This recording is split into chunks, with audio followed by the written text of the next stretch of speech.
मतलब सोचो, आईटी की तैयारी करने जा रहे हैं, आईटी का जो केमिस्ट्री, फिजिक्स और मैथ्स में तो आराम से हो गया था, केमिस्ट्री में एंट्रेंस में भी नहीं हुआ, और आज मैं केमिस्ट्री का टीचर हूं, ध्यान रखिएगा, ठीक है।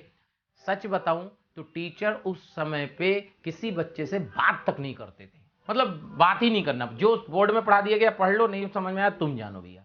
मोशन में हर एक बंदा बच्चों को फैमिली की तरह रखता है, मतलब आप समझिए कि एक परिवार है। हेलो बच्चों और बेटा लोग, कैसे हो?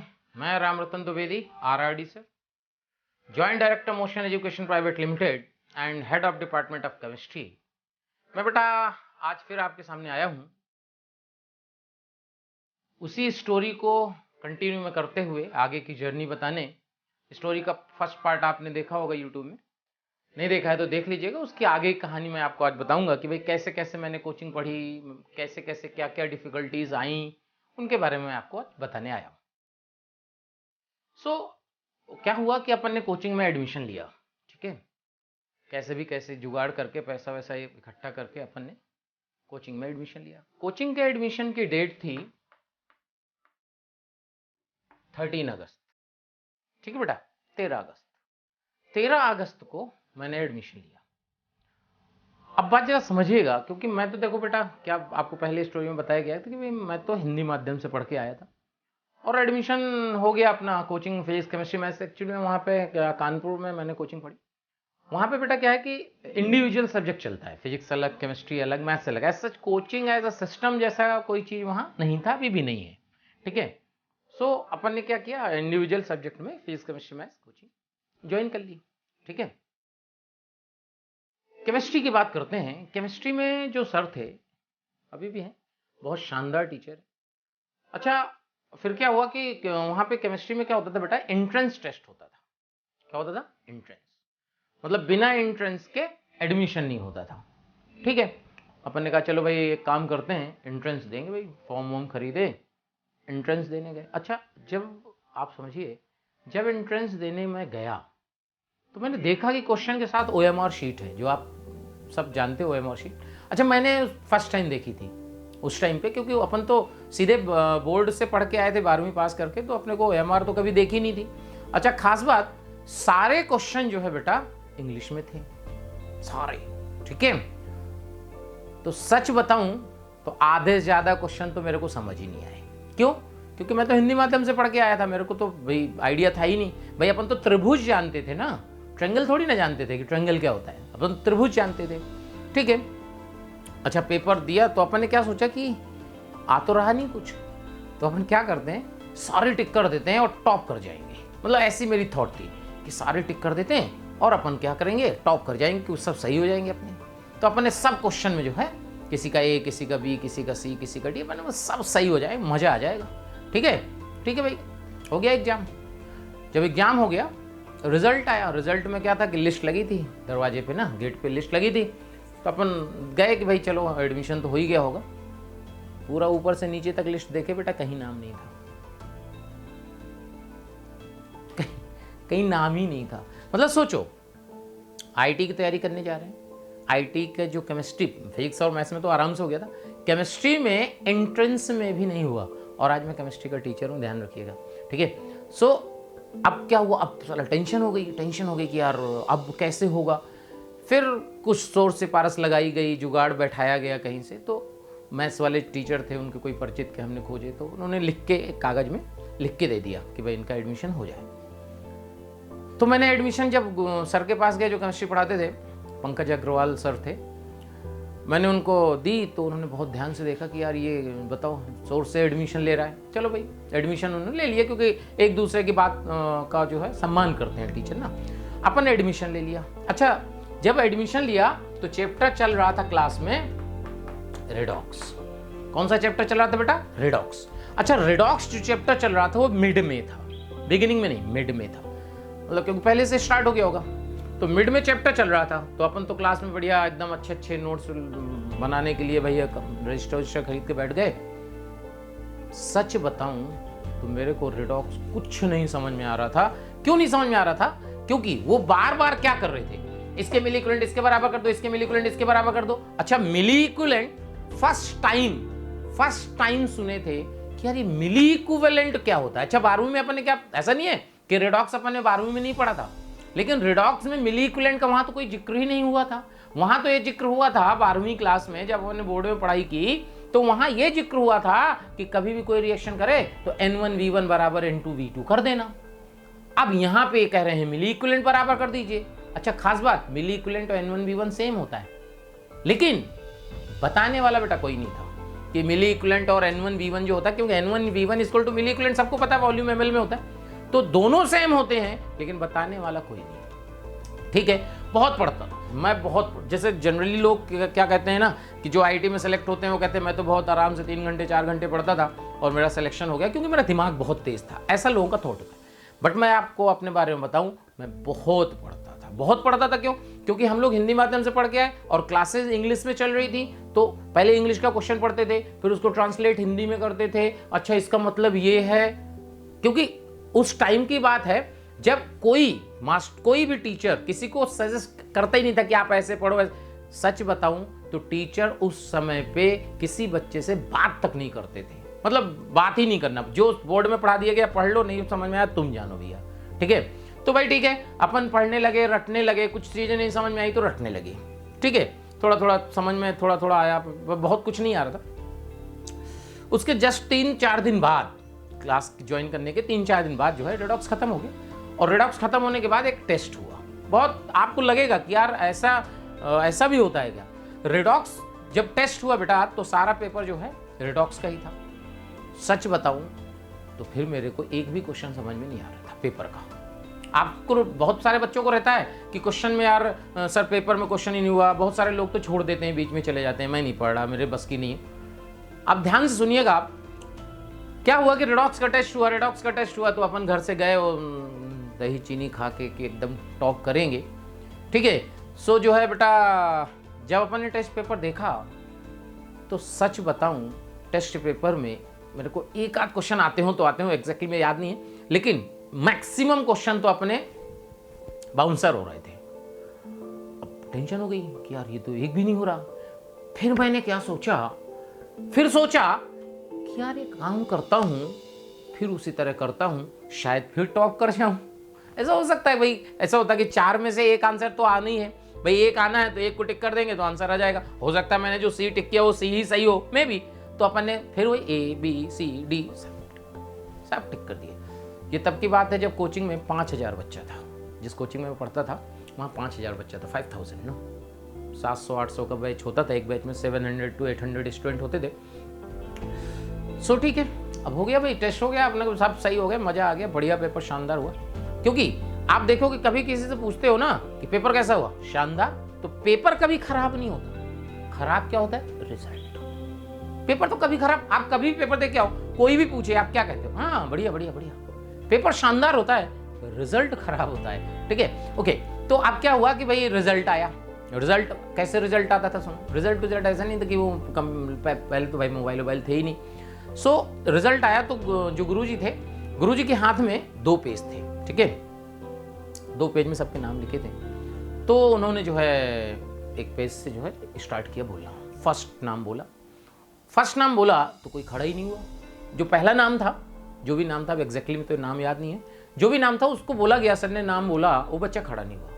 तो हमें लगा यार तो टॉपर ही नहीं आया यार, गजब हो गया। तो टॉपर इतना मतलब सिंसियर, टॉपर तो यार सिंसियर होता है, टॉपर को तो आना ही चाहिए भाई, टॉपर क्लास कैसे छोड़ सकता है। तो टॉपर खड़ा नहीं हुआ। ठीक है, दूसरा नाम बोला गया, दूसरा भी नहीं खड़ा हुआ। यार हमने कहा यार गजब टॉपर बच्चे हैं यार, ये कैसे कोचिंग ही नहीं आते। भाई साहब थर्ड नाम जब बोला गया, वो पता किसका नाम था? मेरा। थर्ड नाम मेरा था। अब भाई अपन तो यार मतलब कि मजा ही आ गया, लग रहा है सब सही हो गए, सॉरी सही हो गए, मजा आ गया, मतलब अंदर से वो खुशी आई ना, अरे यार गजब हो गया भाई साहब खट से जो है सीना तान के खड़े हो गए कि अब देखो आया मजा। जैसे खड़े हुए, गुरुजी ने जो है मेरी तरफ देखा ऐसे, बहुत 2 मिनट तो देखते ही रहे, क्या हो गया? फिर गुरुजी का शब्द सुनिएगा, गुरुजी ने क्या कहा। गुरुजी ने कहा कि सोर्स से एडमिशन लेने से कभी आईआईटी में सिलेक्शन नहीं हो जाता। सोर्स से एडमिशन लेके आए हो ना, तुम आईआईटी छोड़ो, तुम्हारा आईटीआई में भी नहीं होगा। आईटीआई एक 10th पास के बाद जो है 10वीं पास के बाद एक एग्जाम होता है। उन्होंने ये बोला कि तुम्हारा आईआईटी में छोड़ो, आईटीआई में भी नहीं होगा, ऐसे पढ़ते रहो। मैं यार टेंशन में आ गया कि यार अपनी तो 3rd पोजीशन है और मतलब सर को तो शाबाशी देना चाहिए कि भाई बच्चे ने कितना शानदार जो है किया, 3rd रैंक लाई, और ये ऐसे बोल रहे हैं। अच्छा, गुरुजी का तो सम्मान होता है, गुरुजी तो गाली गलौज भी कर दे तो अपने को कोई फर्क नहीं पड़ता। अच्छा, दुख पता है कहाँ होता है? जब इस तरह की बातें सर बोलते हैं तो जो आगे रो में जो है लड़के और लड़कियां जो बैठी रहती हैं ना, वो जो पलट के देखती है ना कि कौन है बेवकूफ, समझ रहे हो, वो भाई साहब बहुत मतलब पेनफुल है, बहुत। सब पलट के देखने लगे कौन बेवकूफ है। यार मैं तो समझ ही नहीं पा रहा कि हो क्या रहा है। तो बगल वाले ने कहा बैठ जा बैठ जा। तो मैंने कहा यार बैठ क्यों जाऊं यार, 3rd रैंक लाया हूं, क्यों बैठ जाऊं? बैठ गया। वो नीचे से 3rd है। समझ में आया? कुछ नहीं समझ में आया। सर के पास 2 लिस्ट थी, एक टॉप 20, ऊपर की टॉप 20 और एक बिलो टॉप 20। तो जो 1st रैंक वाला जो खड़ा नहीं हुआ था वो टॉपर था फ्रॉम द बैक साइड, यानी 5000वीं रैंक थी उसकी। 5000 बच्चे में 5000वीं रैंक थी, इसलिए वो खड़ा नहीं हुआ था क्योंकि वो पहले से पढ़ रहा था, उसे पता था कि ये पीछे वाली लिस्ट है। अच्छा, मैंने तो एडमिशन ही लिया था, मेरे को तो क्या पता, मेरे को लगा कि मेरी 3rd आई है, जबकि वो पीछे से 3rd रैंक थी। भाई साहब, जब गुरुजी ने बोला ना कि आईटी छोड़ो, आईटीआई में भी नहीं होगा, सच मानिए आंखों में आंसू आ गए। यार इतनी तो मेहनत करते हैं। अच्छा, मैं पढ़ाई में कोई कमी नहीं थी कि आप सोचो कि मैं पढ़ता नहीं था, मैं तो बहुत पढ़ता था, बट यार वो हिंदी इंग्लिश का ऐसा लफड़ा था ना कि समझ ही नहीं आता था। अब मेहनत तो बहुत करते थे बट समझ ही नहीं आता था। भाई साहब रोना आ गया। ठीक है, कोई बात नहीं, हो गया। चले आए घर में डिस्कस हुआ भाई कैसे क्या हुआ। फिर अपने एक रिलेटिव थे, वो बीएचयू में ही थे, मैकेनिकल इंजीनियरिंग में। नंबर जुगाड़ के पीसीओ से उनको मैंने फ़ोन किया भैया को। बात हुई कि यार पंकज सर ने ऐसा ऐसा बोल दिया, अब क्या करें, क्या छोड़ के बीएससी कर लें फिर कैसे होगा, समझ तो कुछ आ नहीं रहा। बोला कुछ नहीं यार, उनकी आदत है बोलने की, उसको दिल पे मत लो। और नंबर लाने हैं? तुमने हाँ नंबर तो लाने ही है। बोला मार्केट से पी बहादुर खरीद लाओ। एक केमिस्ट्री की बुक आती थी पहले, पी बहादुर, अभी भी आती है, पहले उसका अलग पैटर्न था, दूसरे पैटर्न पे ऑब्जेक्टिव आ गई, और सारे क्वेश्चन सर उसी बुक से बनाते हैं। तुमने पक्का? बोला हाँ पक्का। और मना करते हैं सर कि पी बहादुर किसी के हाथ में दिखी तो मैं हाथ तोड़ दूंगा। समझ गए इसका मतलब? क्योंकि उसी बुक से क्वेश्चन बनाते थे। भाई साहब मैं पी बहादुर खरीद के लाया सेकेंड हैंड, फर्स्ट हैंड पैसे नहीं थे ना ज़्यादा यार, तो उनके सेकेंड हैंड ही काम हो जाएगा। खरीद के लाया पी बहादुर और पढ़ना स्टार्ट किया और रटना स्टार्ट किया। विश्वास मानिए, एक एक क्वेश्चन का सल्यूशन, क्वेश्चन आंसर सब रट गया। मतलब भगवान की देन है, मतलब रट्टाफिकेशन जो है ना बेटा मेरा बहुत फास्ट है। मेरे को फुल स्टॉप कॉमा तक याद हो जाता है, कहाँ फुल स्टॉप लगा था, कहाँ कॉमा लगा था। ठीक है, केमिस्ट्री का टीचर तो जानती हो, रट्टाफिकेशन वाला तो केमिस्ट्री मतलब रट्टा। अगर मतलब सब मेमोरी अच्छी है तो केमिस्ट्री आप बहुत बढ़िया पढ़ा सकते हो। भाई साहब रट लिए। अच्छा, उसके बाद रिडॉक्स के बाद अगला जो चैप्टर स्टार्ट हुआ था वो था केमिकल इक्विलिब्रियम। कुछ रटे, कुछ समझ में आया, केमिकल इक्विलिब्रियम भी समझ में आने लगा धीरे धीरे। क्योंकि देखिए होता क्या है, जब आप जितने भी हिंदी माध्यम वाले अगर मेरे को सुन रहे हो तो कभी भी घबराएं नहीं। अब वैसे तो अब तो हिंदी में क्लासें चलती हैं, लेकिन आप इंग्लिश में भी ध्यान रखें, क्योंकि अगर आप आईआईटी में जाएंगे तो वहाँ हिंदी का कोई रोल नहीं होगा, पढ़ाया इंग्लिश में ही जाएगा। इसलिए हिंदी इंग्लिश को मिक्स करके पढ़ें। वैसा पढ़ना स्टार्ट किए, चलो चीज़ें समझ में आ गई। अगले हफ्ते जो है फिर टेस्ट हुआ, उसमें 2 चैप्टर आए, रिडॉक्स और केमिकल इक्विलिब्रियम। विश्वास मानिए, पी बहादुर में करीब एक चैप्टर में 150 से 200 क्वेश्चन होते हैं। हर एक क्वेश्चन को मैंने मतलब इतनी बार लगाया ना, सॉल्व किया, कॉपी में सॉल्व किया, उसके आंसर, सोल्यूशन सब रट डाले। ठीक है, मतलब आप समझ लीजिए कि 15 दिन तक मैंने मैथ्स और फिजिक्स पढ़ी नहीं, केवल केमिस्ट्री केमिस्ट्री केमिस्ट्री, जो हो जाए कुछ भी हो जाए साला नंबर ला के दिखाऊंगा। जुनून था, जुनून, मतलब एकदम कुछ भी हो जाए। सर ने बोला है ना, अब दिखाता हूं मैं कैसे पढ़ता हूं। भाई साहब जब टेस्ट पेपर मिला तो विश्वास मानिए सारे क्वेश्चन पे बात मैक्सिमम, मतलब सब्जेक्टिव को ऑब्जेक्टिव बना दिया, ठीक है, उसी तरह क्वेश्चन पे ऑप्शन बना दिया क्योंकि आंसर तो सब याद ही थे, कैट कैट कैट कैट, सब कर दिए टोटल। इक्का दुक्का जो गलत हो गया तो गलत हो गया, ठीक है।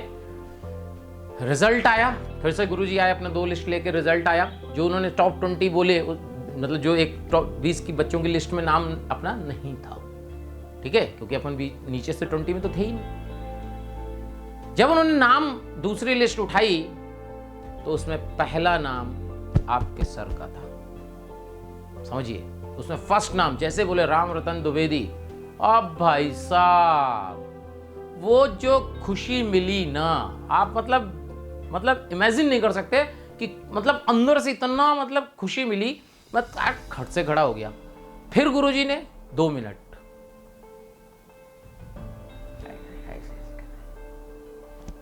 ऐसे कैसे हो सकता है? किसके बगल में बैठे थे? हमने सर मैं तो किसी को जानते ही नहीं, मैं तो किसी को भी नहीं जानता, मैं पता नहीं कौन बैठा था बगल में, मैं तो किसी को पहचानता ही नहीं। मतलब तुम्हारे इतने नंबर कैसे आ सकते हैं? सर पढ़ाई की है, बोला कि बोर्ड में आके सॉल्व कर सकते हो उस क्वेश्चन। हमने सर जो आप क्वेश्चन कहो मैं बोर्ड में सॉल्व कर सकता हूँ, पूरा सोल्यूशन सहित। वाह क्या बात है। फिर देखिए गुरुजी के शब्द सुनिएगा, गुरुजी ने क्या कहा? सीखो, ऐसे लोगों का आईआईटी में सिलेक्शन होता है, ऐसे लोग आईआईटी में सिलेक्ट होते हैं। भाई साहब फिर जो पलट के देखे ना बच्चों ने, जो ताली बजाई ना, कॉन्फिडेंस साला 4 गुना बढ़ गया। साला कुछ भी हो जाए, कॉन्फिडेंस एकदम मतलब अंदर से इतना फील आया ना कि यार अब हो सकता है वैसा, अब सिलेक्शन हो सकता है। फिर बस क्या है, एक बार आपको बूस्टर मिल जाए, किसी टीचर का सपोर्ट मिल जाए, कोई कह दे कि हाँ आप सेलेक्ट हो सकते हो, आप बहुत बढ़िया सेलेक्ट हो सकते हो, तो अंदर से जो पढ़ने की जो इच्छा होती है वो जागृत हो जाती है और अपन क्या करते हैं, एकदम जी जान से लग जाते हैं। फिर क्या था, फिर अपन ने स्टार्ट कर गए, फिर अपना जो है सफर रुका नहीं बेटा, और फाइनल रिजल्ट आया और सेलेक्ट हो गए। मतलब ऐसा नहीं कोई टॉप कर गए, लेकिन हाँ एक हिंदी माध्यम का बच्चा बहुत गरीब परिवार से आके आईआईटी में सेलेक्ट हो जाना, यही बहुत बड़ी बात है। और मैं आईआईटी में सेलेक्ट हो गया और बीएचयू चला गया। वहाँ अपन ने कोचिंग पढ़ाना स्टार्ट किया। आपको पहले स्टोरी के फर्स्ट पार्ट में बताया कि मैंने बिगनिंग में बेटा 4 बच्चों से स्टार्ट किया। मैं हॉस्टल में ही पढ़ाता था। हॉस्टल में पढ़ाते पढ़ाते धीरे धीरे कोचिंग डेवलप हुई। कोचिंग आई बाहर, अपन ने रेंट पे प्लेस लिया, कोचिंग स्टार्ट हुई। फिर वहीं पे कोचिंग स्टार्ट होने के 2 साल बाद मेरे को एनवी सर मिले, क्योंकि अपने क्या फिजिक्स का जो टीचर था वो छोड़ के चला गया। तो कुछ लोगों ने बताया कि यार सिरेमिक में बंदा है, वो बढ़िया पढ़ाता है। तो एनवी सर से मुलाकात हुई। एनवी सर को अपन लाए कि भाई एनवी सर जो है चलो फिजिक्स पढ़ाइए आप हमारे साथ। एनवी सर ने फिजिक्स पढ़ाई। उसके बाद फिर एनवी सर आ गए कोटा, क्योंकि एनवी सर कोटा के रहने वाले थे। तो वहाँ से जैसे उनका बीटेक कंप्लीट हुआ वो कोटा आ गए। कोटा में एनवी सर ने बंसल क्लासेस ज्वाइन किया, ठीक है। बंसल क्लासेस में एनवी सर ने 6 महीने काम किया। 6 महीने के बाद वहाँ भी कुछ हुआ होगा, तो उसकी वजह से उन्होंने इंडिविजुअल फिजिक्स स्टार्ट कर दी, मोशन के नाम से इंडिविजुअल फिजिक्स। फिर अपनी एक दिन बात होती है एनवी सर से, नितिन विजय, एनवी सर को आप लोग सब जानते ही हो। एनवी सर से बात हुई तो एनवी सर ने बोला कि यार भैया आप भी कोटा आ जाओ। तो हमने कहा चलो कोटा ही चल लेते हैं, क्योंकि यूपी में थोड़ा सा क्रिमिनल एक्टिविटी का भी था तब, अब पता नहीं है ऐसी क्या हालात हैं अभी। फिर अपन जो है कोटा आए 2008 में। तब मोशन में इंडिविजुअल फिजिक्स चलती थी। उसके बाद अपन ने तीनों फिजिक्स केमिस्ट्री मैथ्स स्टार्ट की मोशन में, और मोशन को बढ़ाने में लगातार प्रयास करते रहे। और आज जो 3-4 लोगों से मोशन स्टार्ट हुआ था, वो आज एक 400 मेंबर की फैमिली है। 400 मेंबर की फैमिली है, that is known as motion family. और मोशन, आपको बता दूं, कोटा में बहुत सारी कोचिंग हैं। कोटा में ऐसे नहीं कि कोई एक कोचिंग है, कोटा में बहुत सारी कोचिंग है। लेकिन आपको बता दूं, कोटा जो है ना कोचिंग के लिए फेमस है, लेकिन जो मोशन का माहौल है बेटा, मोशन में जो भी बच्चा पढ़ा होगा ना, वो अपने को, उसको ऐसा कभी फील नहीं आता है कि वो बाहर से आके एक दूसरे शहर में या दूसरे स्टेट में आया है। मोशन में हर एक बंदा बच्चों को फैमिली की तरह रखता है, मतलब आप समझिए कि एक परिवार है। बच्चा, टीचर, मैनेजमेंट, सारा एक परिवार है। आपको कभी भी कोई प्रॉब्लम आती है ना, तो मोशन का हर एक बंदा साथ में खड़ा होता है। अगर एक बच्चा था जिसको रात में भी तबीयत खराब हुई, 2-2:30 बजे हम और मैं और एवी सर दोनों लोग एडमिट कराए थे। अगर वो बच्चा सुन रहा हो तो जरूर कमेंट बॉक्स में लिखे। हम लोग रात में 2-2:30-3 बजे तक उसके साथ थे बेटा। मतलब हम लोग का ये हाल है कि अगर कोई भी बच्चा प्रॉब्लम में है, पहली फर्स्ट प्रायोरिटी होती है कि जिस हॉस्टल में रह रहा है वो हेल्प करे। अगर वो हेल्प नहीं कर रहा तो आप कितने भी टाइम मोशन के लोगों को फोन करिएगा, तो मोशन का हर एक बंदा आपके साथ हमेशा खड़ा होता है। ये बेटा, आप जिस बाहर रहते हो, घर छोड़ के दूसरी जगह आते हो, ये बहुत बड़ी बात है जो आपको इतनी हेल्प यहाँ के लोग करते हैं। तो मोशन एक परिवार है। मैं एनवी सर के मदर फादर का तहे दिल से शुक्रिया करना चाहूँगा कि उन्होंने और हम लोगों ने सबके बहुत बढ़िया काम किया है। ठीक है बेटा, तो आपको भी मैं ये कहूँगा कि मोशन आइए, और अगर आप कोटा आते हैं, देखिए कोटा आते हैं तो मैं ऐसा नहीं करा कि मोशन में एडमिशन लीजिए, लेकिन जब आप कोटा आएँ तो एक बार मोशन में जरूर आएँ और हम लोगों से मिलें, तो आपको लगेगा कि बाकी लोगों से मिलिएगा, फिर आपको डिफरेंस समझ में आएगा कि जो डिफरेंस है वो क्या है। क्योंकि दूर से लोग बैठ के क्या होता है, दूर से लोग कहते हैं कि नहीं यार वहाँ चले जाओ, वहाँ चले जाओ। भेड़ चाल के पीछे मत जाइएगा। कभी भी कोटा आइए तो हम लोगों से एक बार मुलाकात जरूर करिए। मिलने में कोई बुराई नहीं, मैं ये नहीं कह रहा कि मोशन में एडमिशन लीजिए, लेकिन एक बार मोशन आके हम लोगों से बेटा मिलिएगा जरूर। ठीक है बेटा, चलिए, थैंक यू।